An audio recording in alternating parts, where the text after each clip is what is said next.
ഒരുപാട് കാലത്തെ കാത്തിരിപ്പിന് ശേഷം ഗുരുവായൂരപ്പന്റെ അടുത്തേക്ക് ഒരു യാത്രയുണ്ട്. പരിഭവങ്ങളും സങ്കടങ്ങളും പരാതികളൊക്കെ ആയിട്ട് നടന്ന് ആ ശ്രീലകത്തിന്റെ മുമ്പിൽ അങ്ങോട്ട് എത്തുമ്പോ ഭഗവാൻ എങ്ങനെ കാണാം.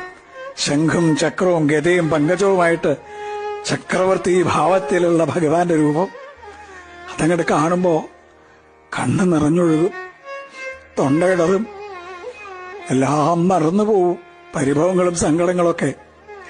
ഗുരുവായൂരപ്പാന്നൊരു വിളിയുണ്ട്. ആ സമയത്ത് ശ്രീലകത്തുനിന്നൊരു നോട്ടമുണ്ട്. കാരുണ്യത്തിന്റെ കടലായ കണ്ണന്റെ നോട്ടം.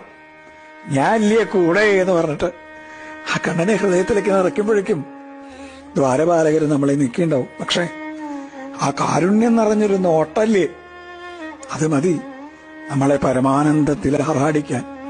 കൃഷ്ണ ഗുരുവായൂരപ്പ.